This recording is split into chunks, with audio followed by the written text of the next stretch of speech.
Thank you very much, Dennis, Ed, members of the Chamber. Mr. President, I understand that this is your first luncheon as well. I'd like to say that it is my first lunch at the Chamber. I can only say that it is my first lunch at Sherburne, at Lloyd Erskine Sandiford Center, at the Chamber, and in this position.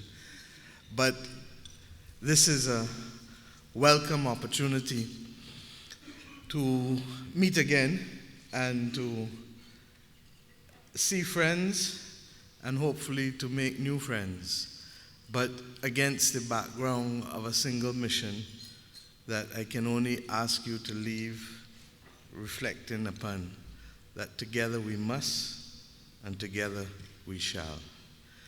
And that is why I've come here this afternoon. I have noticed that you've put an additional bounty on my head, having, I'm told, increased the price significantly for today's participation. I trust that this will not speak of future events with respect to the goods and services that many of you are responsible for in purveying to the people of Barbados. But nevertheless, the truth is that I'm glad to be back. And when I was last with you, last year in November, some made a lot of ado about the fact that I said that one way or the other, I wouldn't be speaking in that position anymore. And it was more out of a sense of frustration, because how many times can you keep saying the same thing over and over and over and over? In January last year, there was a letter that was made public that was written by the then central bank governor to the government, the Ministry of Finance, that indicated that action was absolutely urgent. I believe the date was January 26, 2017. The only thing that became urgent then was his dismissal. And what remained undone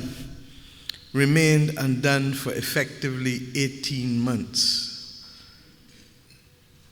18 months. And when we inherited a government after an unprecedented interval, and some may argue that that unprecedented interval aided our numbers, and if it did, I can recommend the virtues of patience and resolve. But after that unprecedented interval, we have inherited a government that effectively was in ICU. How do you stop the bleeding? How do you reposition the government to be able to even have the operation that it needs to have? Because you can't get recovery without the operation. And you can't have the operation unless you stop the bleeding. We took an approach that effectively said two things. We need to take control of our debt situation because our debt is unsustainable. It's not a question of liquidity anymore, it's a question of solvency. Barbados was the third most indebted country in the world, and that was triggered not just by an appreciation of the formal debt figures that were being released, but also by the significant arrears that we discovered, because as you, members of the private sector, knew, arrears, the accumulation of arrears was being used as a form of adversarial financing. Secondly, our foreign exchange situation was perilous. And it was perilous because not only was the amount that we had declining significantly for the last 9 months before the election, again, because it had been doing so 2013, 14, 15, but it was against the background that serious foreign debt payments were due in June.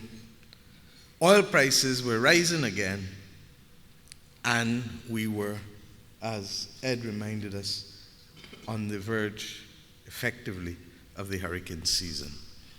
A hurricane season that the ditty that we learned as children is no longer applicable from June too soon to October all over. That no longer describes the behavior of the hurricanes in modern day 21st century. Some may say it is a completely new world. And against that background, we understood that the risks that we were taking were too significant for us not to take action and not to request balance of payment support from the International Monetary Fund. Like Ed, I recognize that those 3 letters are not among the most popular letters in the Barbadian lexicon.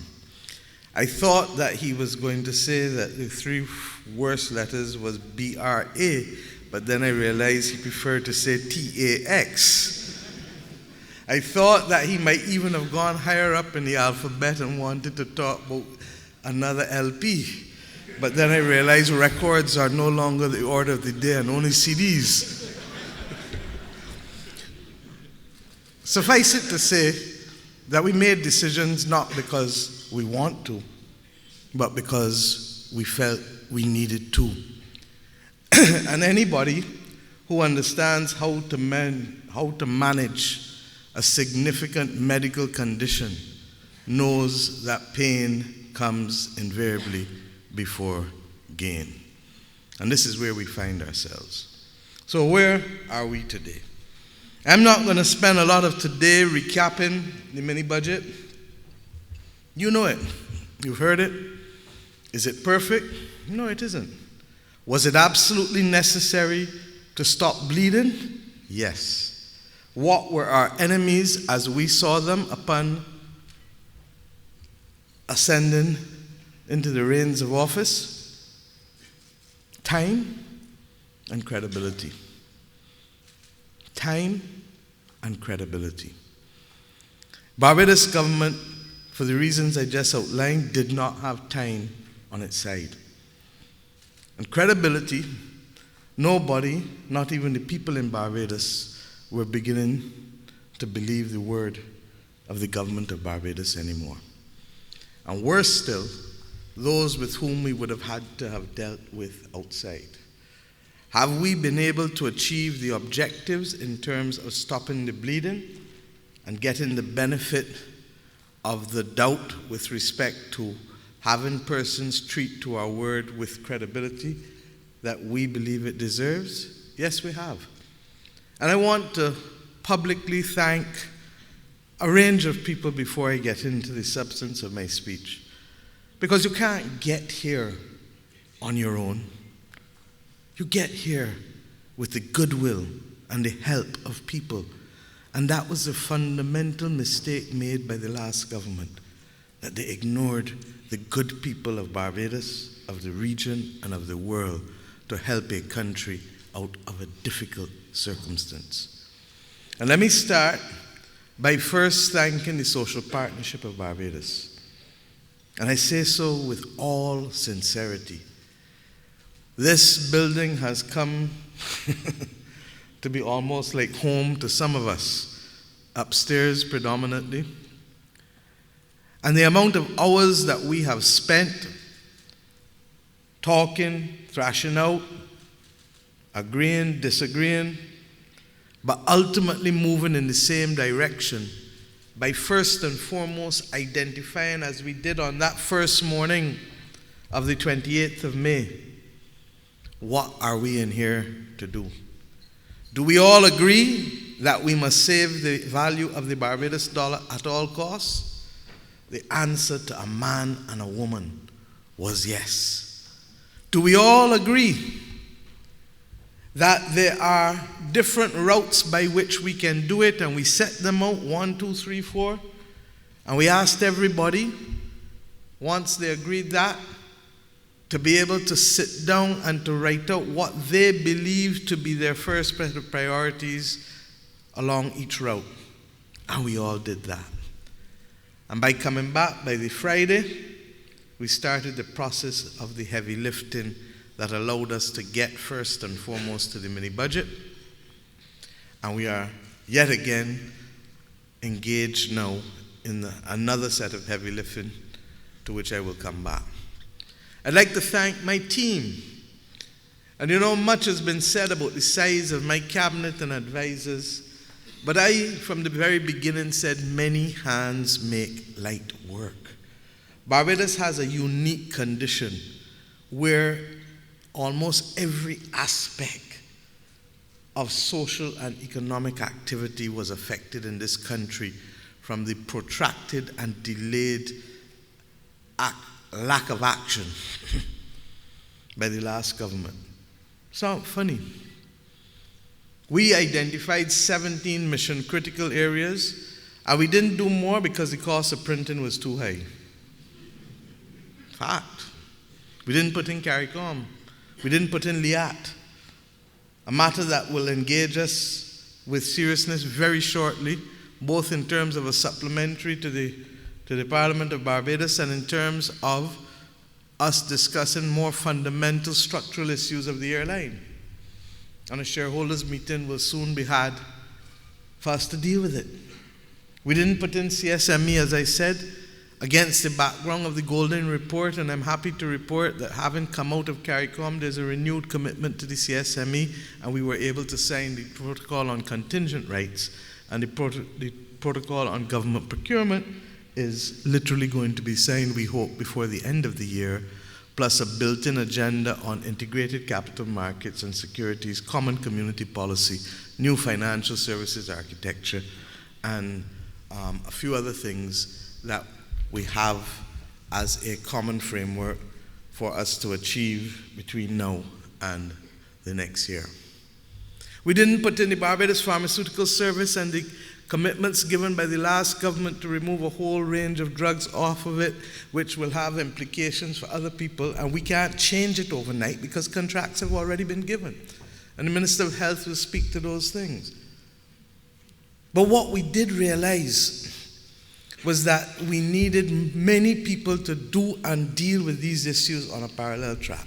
So I want to thank all who have been working, from the central bank governor to the advisors to the members of cabinet to the public servants, in particular in the Ministry of Finance and Economic Affairs, who have been doing the heavy lifting and working hours 10, 11, 12 o'clock at night, and even on the weekend before the IMF missions till 1 and 2 o'clock at central bank. I want to thank the international community. When I spoke to Madame Lagarde 1 week after being elected, she immediately responded when we indicated what we would be doing upstairs here on the Friday. She immediately responded by speaking within 1 hour of us announcing that we regrettably had to suspend debt payments, and 2, that we were approaching the IMF. She didn't send the mission chief to speak. She didn't send an institutional head to speak. She issued a statement. And equally, within 72 hours, the first IMF fact-finding mission was on the ground. Once we did the mini-budget, and remember I said our 2 enemies were time and credibility. And immediately upon realizing that the government of Barbados was serious and not posturing, or as Trinidadians would say, making as if, we immediately had a meeting with her the day after the budget debate finished, and within less than a week, 9 days, the IMF mission was back on the ground. Less than a week after meeting with her, President Moreno, the president of the Inter-American Development Bank, on whom we will have to rely for a lot of our development funding, and in the absence of international capital market access for the next few years, was also on the ground to pledge his total and complete support for the work of the government of Barbados as we go forward. I don't know of how many other new governments within less than a month in office would have had the engagement and support of the head of the International Monetary Fund and the head of the Inter-American Development Bank, as well as our development partners, in the way in which we have had. And I want publicly to thank them and to say to Barbados, there is merit ultimately in a good name. Because in spite of the activities of the last, I don't want to say decade because you can think of being political, but it is decade, that our good name has literally allowed us to receive the benefit of the doubt, but it had to be anchored with concrete action, which could only have been taken with your help in the social partnership. And I thank you from the bottom of my heart.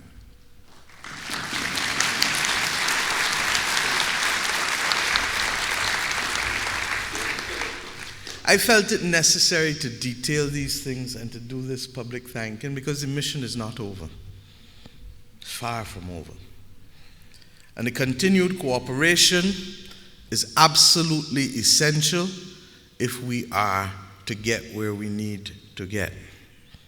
And that's why today's theme is Together We Must, Together We Shall. The bottom line is that we have put measures in place in the mini budget which are under review. They're not perfect, but what they do is allow government to be able to close that significant gap, both with respect to its deficit and ultimately to being able to achieve a primary surplus, because we have to work ultimately to bring our debt down because, as I said, it's not only a liquidity issue, it is a solvency issue. We took the approach that in the first 3 months, we would focus on those entities that could assist us with cost recovery or that could be better delivered elsewhere with a dedicated source of finance. And who best to start it and do it but the tourism sector that has been in the business of managing its own affairs for over 60 years in this country. It is a mature sector by any definition. And we believe that the public-private approach to the delivery and management of our tourism services is the way to go. I thank the members of the leadership of that sector for also recognizing the wisdom in this approach. Will there be teething problems? Yes, there will be. But can we do it? Of course we can do it. And we have a situation where the government has recognized that in the initial stages, we need to give you a dedicated source of funding, as has been there for us. But we recognize that marketing has at its core an entrepreneurial spirit, and that we expect, therefore, that over the course of time, the Barbados Tourism Marketing Inc. must become entrepreneurial in its approach to the marketing of tourism and must be able also to secure some of its own funding to help do the job. We trust and pray that we can immediately look to other entities to have a similar public-private partnership approach in our productive sectors. But we are conscious that many of them don't have the same depth and maturity as the tourism sector, and therefore the process for engaging with them will take a little longer than it will with the tourism sector that has that maturity. We also took the determination that sewage was affecting everybody, not just those on the South Coast. Barbados had 4 international advisories on sewage affecting the South Coast. Now, if you don't know Barbados, you don't know South from West, from East from North.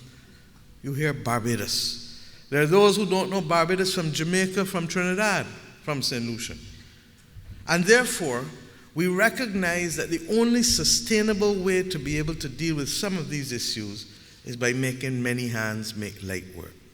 Most of you who don't live on the South Coast and don't live in Bridgetown would be unaware of the fact that both households and businesses in those 2 areas have been paying a sewage connection fee for over a decade. Problem was that the base was too small. Now what we have done is that we have said everybody pay $1.50 a day in households, because we are taking responsibility for people's education and people's health care from you.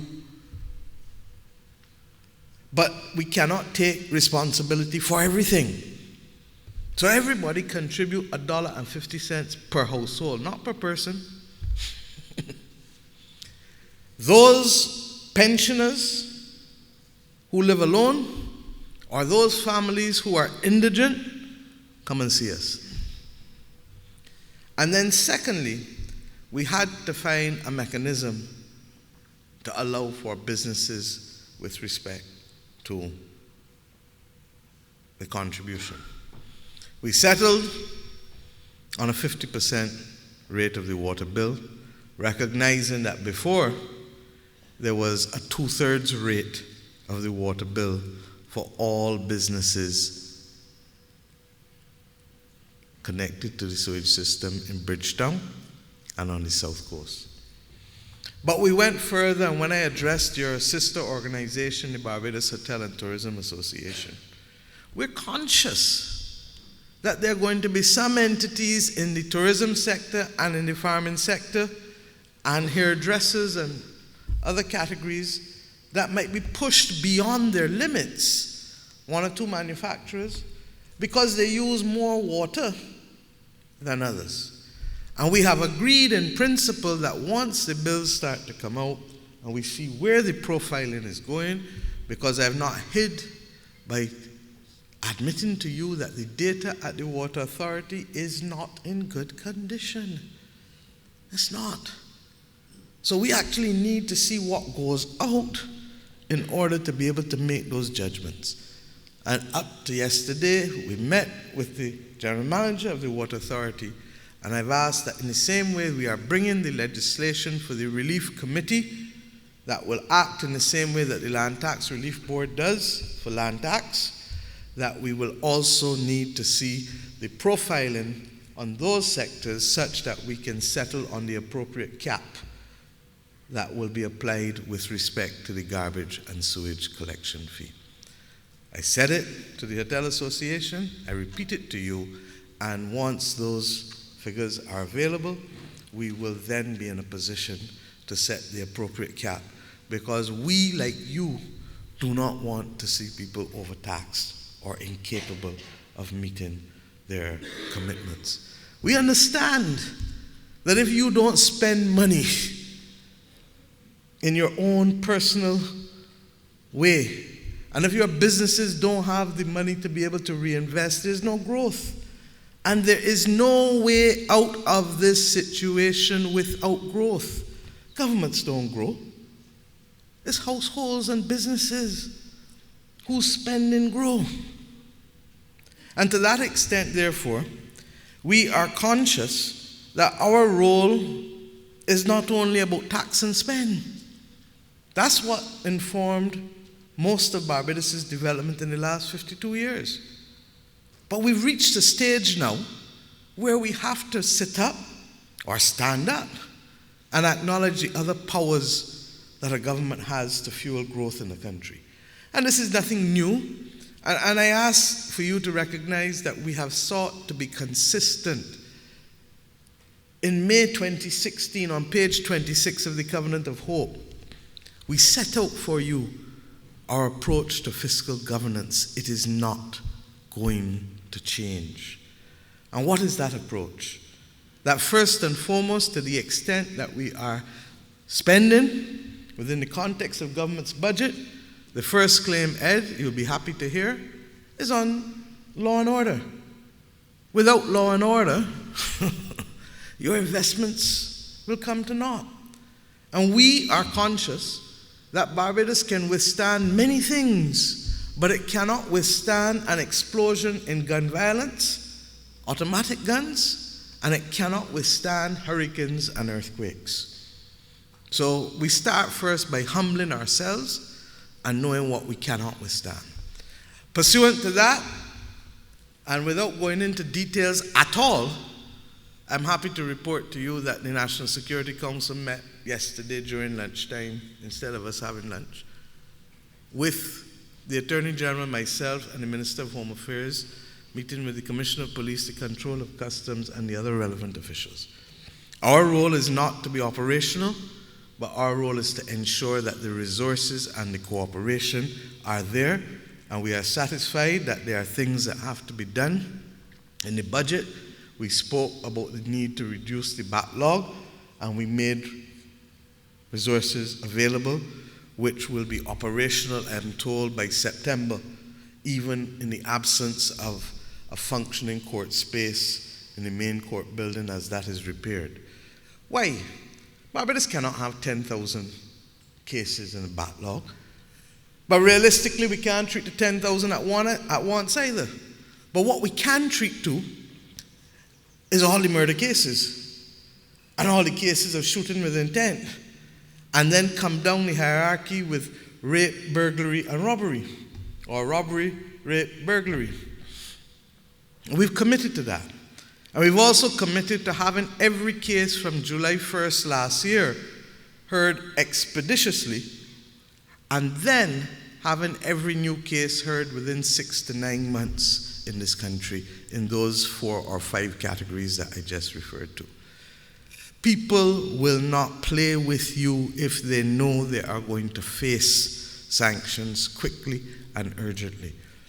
And therefore, the consequences of having bail available to persons on serious charges becomes less of an issue because there will be quick hearings. And this notion of people walking about who have been charged with the most serious cases and walking about for 2, 3, 4 years hopefully will be put behind us. But separately from that, we have also to recognize that technology is what is going to help us deconstruct and reconstruct government. We've committed to ask some basic questions. And on Monday, on this very platform, we started the process with the town planning legislation and public sector consultation, the private and the public planners all being involved.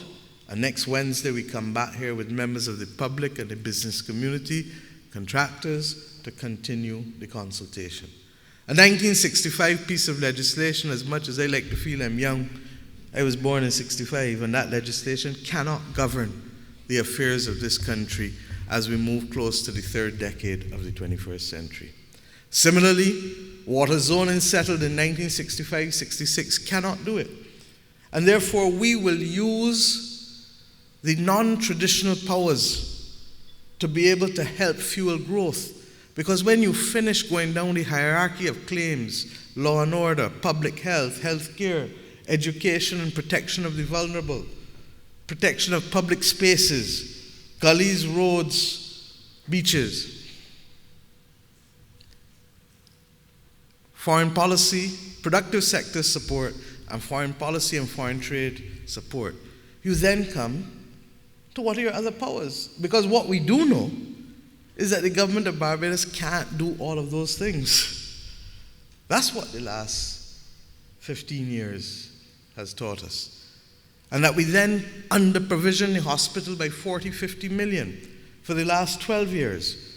So you have an accumulated deficit of $500 million, and then you understand all of a sudden why the hospital is now in the state in which it is in, and why 40% of that amount is owed to BRA, to NIS, and to many of you. Can't do it. So, what are the other powers? Legislation. Tom Adams, in passing the Tenantries Freehold Purchase Act, fueled millions of dollars in economic activity in this country.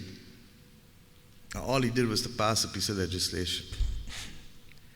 When we talk about reclaiming peninsulas and islands, as we hope to, subject to the environmental scoping study coming back in the next 6 months positive, we will do so without adding a cent to public debt, because we are not using anything other than legislation buttressed by public procurement to make that a reality. Facilitation and regulation. How we use those powers will make a difference to how you spend your money. And your constant refrain, as is ours, about the ease of doing business has to be addressed not just in town planning and immigration, but in every other aspect of government's life. We don't need to run registries.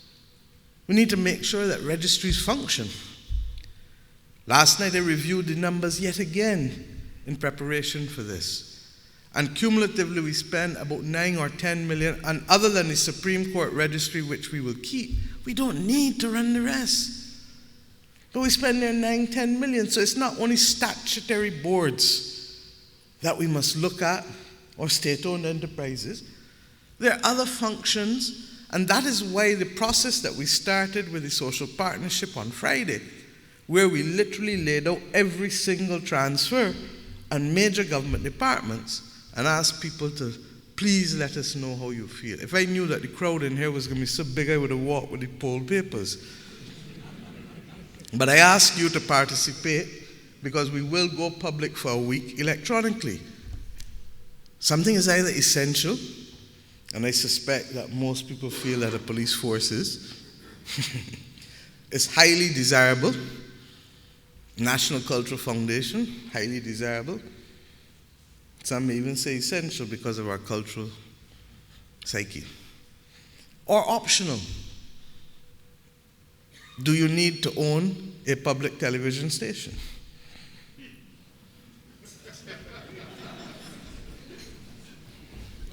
Or it's optional but can be better delivered elsewhere, like the registries. Now, those comments are without prejudice to what my government will do. But I give you those examples to stimulate discussion in the country. Because this is not about the Barbados Labour Party government. This is not about the 30 people in Parliament now or the 21 senators. This is not even about the chamber in here. This is about the future development of an entire country and how it does its business. And while we have to get some things done in time to continue our discussions for the contractual loan that will come from the International Monetary Fund, because that's all the IMF program is securing funding at highly concessional rates. While some of that is critical, and to unlock then the development funding from the IDB and CDB and other institutions, we can't be driven by what is necessary for the IMF. We have to be driven by what is necessary for our own good health. None of us in here will go to the doctor, ask the doctor to check us out. The doctor tells us you have X condition which is critical, but you know you're also suffering from Y and Z. And you focus on X and don't focus on Y and Z too. Your head would need checking. Similarly, the country. We are at that unique point. And maybe we had to go as deep as we did to get where we are. But what we have is the capacity to build a singular purpose and resolve as a nation to achieve that which others did not get achieved before. Barbados is suffering from a hardening of the arteries that is life-threatening, a calcification. The room left to move through has so narrowed, and we can just want to stop eating pigtail and don't want to exercise. Makes no sense. Makes no sense. So the approach that my government is recommending to you is a review of everything that government stands for. And people need not get frightened because the covenant of hope is there to let you know what we value, what we will protect to our death. We're going to protect you. Bajans must be safe. Bajans must have the ability to be healthy without reference to whether they have money or not, without reference to whether they can go to Sandy Crest or FMH. If you have a pain, and you got a Prime Minister who hates pain, so you know they can be there with you. Bajans must be able to educate their children. 2/3 of the people in this room would not be here if free education was not given to us by every single leader who went before us, from Grantley Adams right back through to the last group that stopped it. Bajans must be able to protect the vulnerable. There's not one family in Barbados who does not have somebody who is not doing well. And they're not doing well may not be as a result of money alone. It may be as a result of some social problem. It may be as a result of some physical disability or infirmity. We have to protect those who cannot help themselves on 166 square miles. We have more gullies than beaches.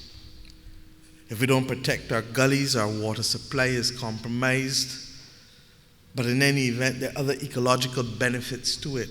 Our coastal economy is being threatened by the absence of reefs, reefs dying. Our roads are in the worst possible condition, and yet we have more roads per capita than almost any other country in the world. If we don't deal with those things, we are in trouble. So we have reached that point where the consultation cannot be about what the IMF wants, even if the timing is driven by the IMF. The consultation has to be about what Barbados needs. We've just come out of the 50th anniversary, and it is our duty to do for this country what those who stood at independence did for it, to secure the next decade, recognizing that if the platform for the next decade is there, then the ability for the country to soar thereafter has also been laid. And when I say, therefore, together we must and together we shall, that is what we are talking about. Do we have the luxury of time? Not to make the decisions, no. To execute? Yes, because you need time. Phase 1 was about those things we could do quickly, and the bills are coming out now. But phase 2 and 3 has to be about refocusing and restructuring those entities that we ultimately will agree upon in the next month, but taking the time to do it properly and to ensure that whether it is partnerships through divestment and workers owning as much as anyone else do, whether it is outright sale, whether it is finding a different entity to deliver the particular service, or whether it is bringing proper management and getting greater efficiency on an existing entity, it has to be done. In 1966, we had 1,900 employees, I'm told, in our state-owned enterprises. We have over 10,000 today. And part of the problem that we have in the public service, and bear with me, Barbados' competitive advantage for much of its life as an, as an independent nation came as a result of a superior public service. So we have to protect our quality of public service. We have to give our public servants opportunities to be more strategic and to receive the strategic training, not degrees alone. And yesterday I met with the Chancellor of the University of the West Indies to underscore that message. But what we can't do is to do that while trying to be all things to all people. And then we end up being nothing to anybody. And that's why we are going through this exercise for our own fitness and health, not for the IMF, but because we should have done it in the 80s, in the 90s, in the 2000s, in the last decade, because what we have done by failing to do it is to allow calcification, everything to build up, build up, build up, build up, build up. So my friends, that brings us therefore to you. We got this. We do. And I said this, and people think it's colloquial, but I said it. because we do have it. But I need you now in this room to play your part. I need you now to recognize that in the same way I am stretching ourselves, the political class and the public service class, that I need you to stretch and to come out of the temple of your familiar. I need you to recognize that we need to make sure that in the same way I've asked Senator McConney and Dr. Babb and others in that ministry to literally deconstruct and reconstruct every area of government and to infuse technology in it, that I need you to do the same with your businesses. Are you applying the most efficient and effective means to be able to do what you are doing in your enterprise? Can technology help you with growth in that respect? Can you do it quicker and easier? Can it reduce costs? I look forward to seeing what the online taxation will bring for us, because I really do believe that if we get it right, it will be a more efficient means of collection.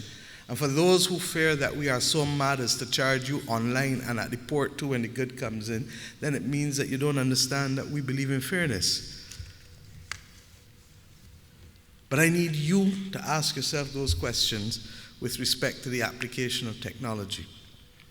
I need you to take a hard look at the health of your own company and to determine whether it is appropriately capitalized or whether it is overburdened with debt, and can you make decisions that will allow you to take a different approach to recapitalization, including making decisions to offer to others in similar businesses the opportunity for strategic partnerships, or creating opportunities for equity investment to your friends and your family, or looking at forms of mezzanine financing.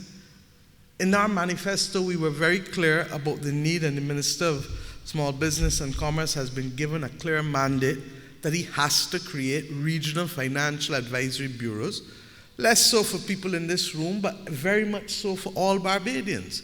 You cannot have almost $9 billion in savings, and with all due respect to the banks, savings interest rates at 0.1%, and Barbadians not believing that they need to work cooperatively to be able to pool their resources to get a greater return on resources, and for businesses to move out of the category of being undercapitalized and hence not being able to invest in the health and quality of their plan.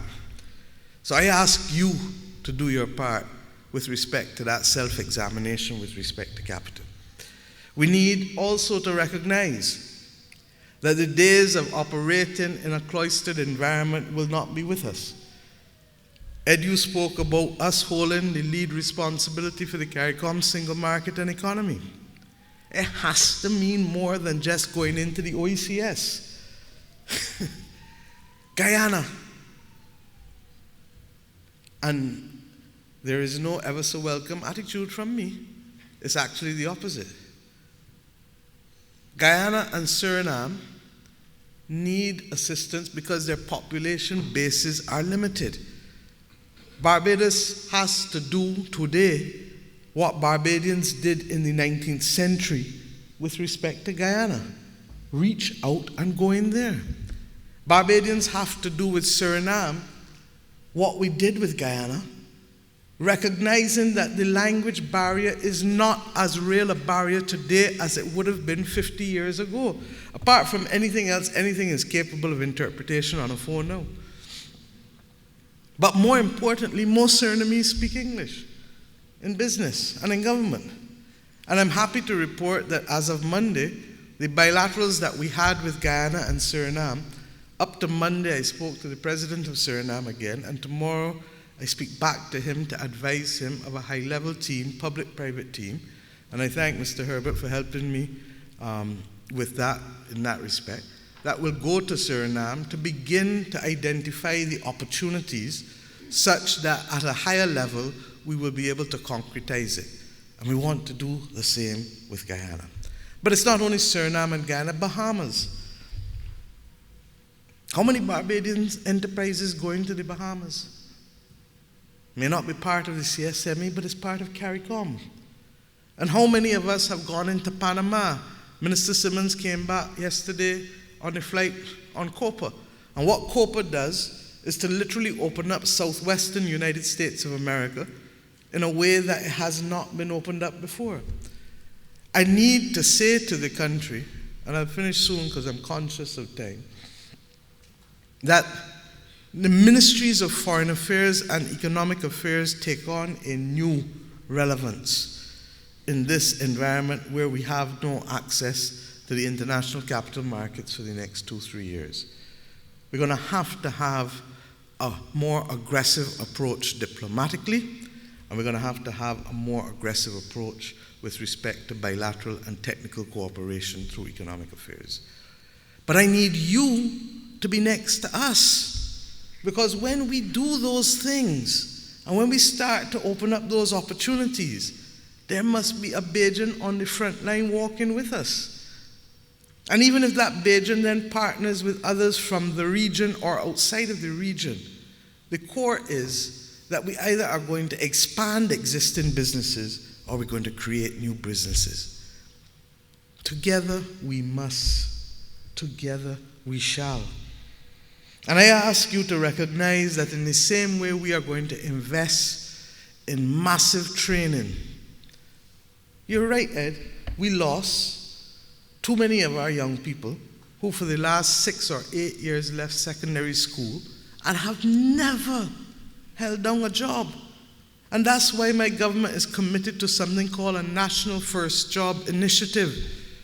Because people must get into the discipline of what it is to go to work, to wake up in the morning, to go and bathe, to get ready, to take a bus or to get a car and to go to work.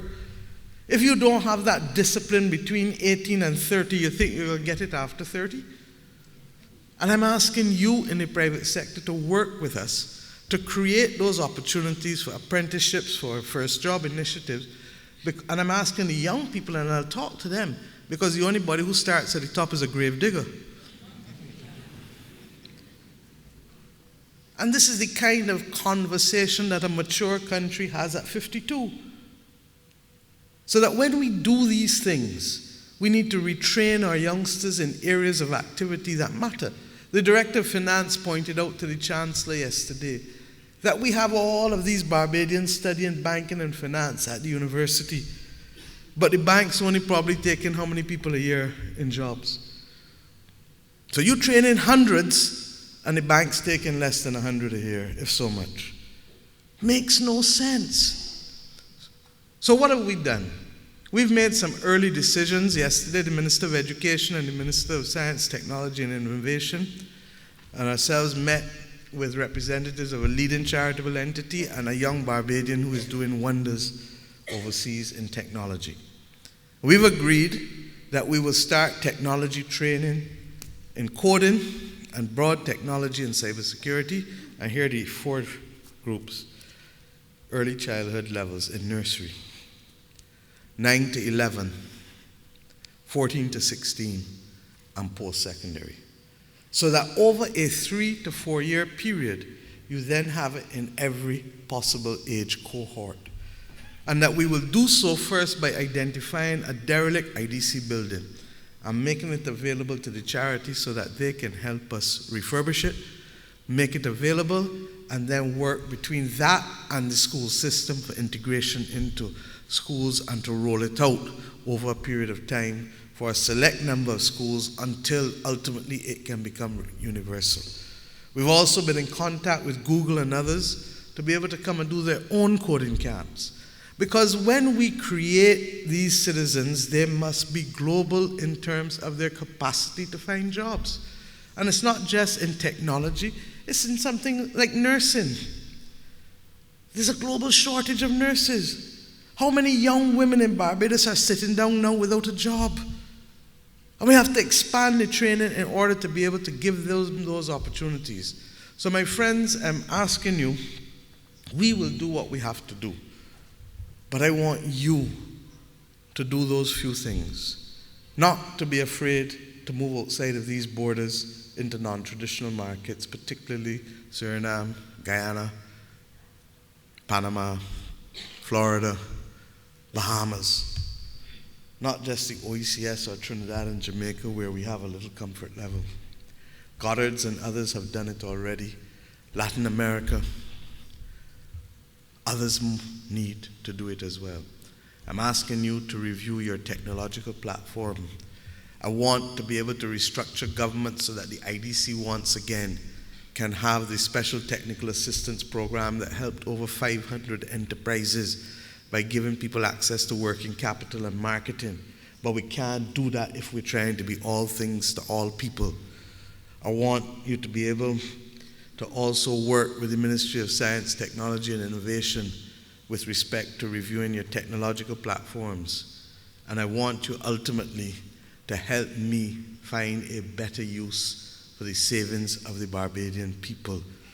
We will do our part by requiring that those things in which there is a special fiat or benefit being conferred from government through licensing or through access to land or limited resources that others have not benefited from, that we will require people to open up participation to the public to the tune of 25 to 30% minimum with respect to opportunities for either equity investment or mezzanine investment.